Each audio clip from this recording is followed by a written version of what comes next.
அம்மம்மா ஆனந்தம்.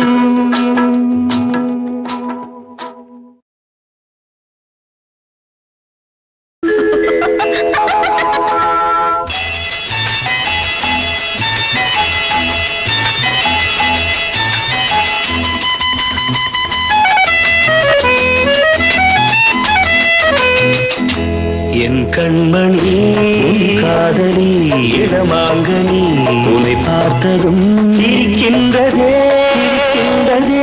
நான் சொன்ன ஜோக்கை கேட்டு நாணமும் நீ நகைச்சுவை மன்னன் இல்லையோ. நல்ல போங்க.